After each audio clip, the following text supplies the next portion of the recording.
গাধাকে সৃষ্টি করার পর তাকে বলা হলো সকাল থেকে সন্ধ্যা পর্যন্ত তাকে ক্লান্তিহীন পরিশ্রম করতে হবে, সারা জীবন তাকে পিঠে ভারী বোঝা বইতে হবে, খেতে পাবে শুধু ঘাস, আর তার মাথায় কোনো বুদ্ধি থাকবে না। তার আয়ু হবে 50 বছর।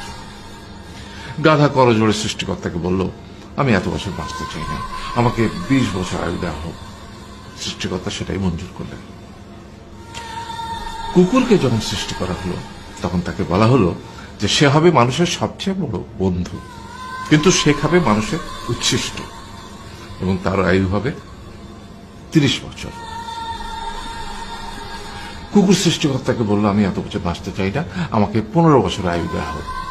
সেটাই মঞ্জুর করা হলো।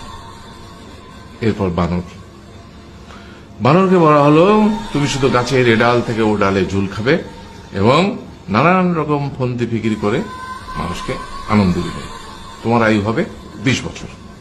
বানর বলল, আমি 20 বছর বাঁচতে চাই না, আমাকে 10 বছর দেওয়া হোক। সেটাই মঞ্জুর করা হলো। এবার এলো পুরুষ মানুষের পালা। তাকে বলা হলো যে তুমি হলে প্রাণীকুলের মধ্যে সবচেয়ে বিচক্ষণ এবং বুদ্ধিমান, সেই জন্য তোমাকে প্রাণীদের শিরোমণি করা হলো এবং তোমার আয়ু হবে 20 বছর।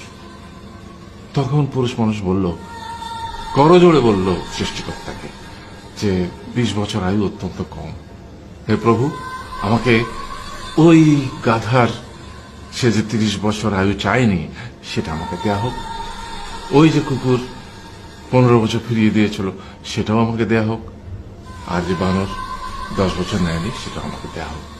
20 বছর অত্যন্ত কম, আমি দীর্ঘদিন বাঁচতে চাই। সৃষ্টিকর্তা সেটাও মঞ্জুর করলেন।